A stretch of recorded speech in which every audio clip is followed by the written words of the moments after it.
After slavery was abolished in 1865, the Reconstruction era briefly offered some hope for economic and political advancement for Black Americans. However, this period was followed by the rise of Jim Crow laws, which enforced racial segregation and denied Black individuals access to many opportunities available to their white counterparts. Segregation was not limited to public spaces but extended to education, housing, employment, and financial services. These Jim Crow laws existed from the end of the Civil War through the end of the 1960s and were intended to keep African Americans from participating fully in society by limiting their access to voting, employment, and education.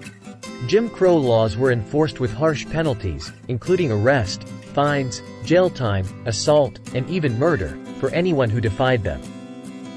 Redlining, a discriminatory practice carried out by the federal government and financial institutions, further exacerbated economic disparities. Redlining involved designating predominantly Black neighborhoods as high-risk areas for mortgage lending, effectively denying Black families the opportunity to purchase homes and accumulate wealth through homeownership. This practice persisted well into the 20th century, perpetuating the cycle of poverty, that being, keeping Black people poor, and limiting the ability of Black families to build generational wealth through property ownership. It is well known that right after World War II, broke white families were each given property ownership, courtesy of Uncle Sam. Thus, it isn't any wonder that the value of the average white family is well over $150,000, and the average Black family is still below $25,000 today. Rule number 1: saving, investing, and building for the future, all made more difficult by having less money. Discriminatory laws and policies also restricted economic opportunities for Black individuals.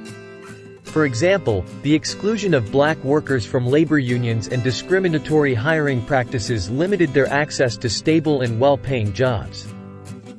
Black workers were often confined to low-wage, menial labor positions with limited prospects for advancement or career development.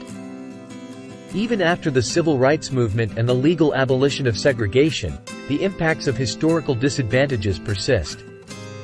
Centuries of systemic racism have left lasting social and economic imbalances.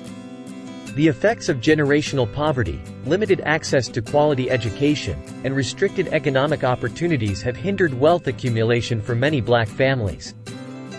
Furthermore, the psychological and emotional toll of historical racism cannot be overlooked.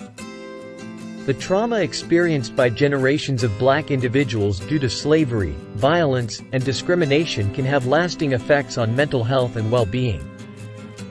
These factors can further hinder economic advancement by creating barriers to education, employment, and financial stability.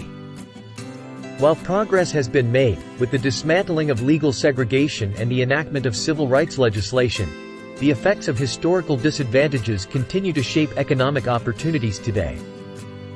Wealth, assets, and educational opportunities are often intergenerationally transferred, and the lack of accumulated wealth due to historical disadvantages places many Black individuals at a significant disadvantage when it comes to economic mobility and opportunity.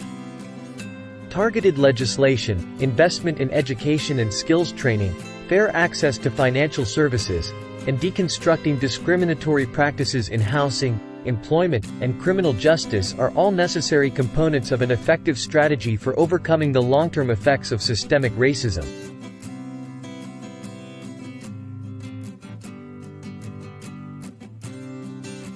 In order to comprehend the larger context of economic disparities and make progress toward a more egalitarian society in which opportunities are available to everyone, regardless of race, it is crucial to acknowledge the influence of past disadvantages. Efforts to address the historical legacy of systemic racism and its impact on economic opportunities have taken various forms.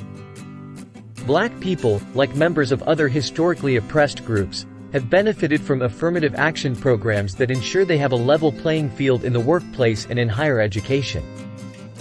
These policies strive to create a level playing field by considering diversity and providing opportunities to those who have been historically marginalized. Additionally, initiatives such as reparations have been proposed as a means of addressing the economic injustices stemming from slavery and systemic racism. Reparations can take different forms, including financial compensation, educational opportunities, and targeted investments in communities disproportionately affected by historical disadvantages.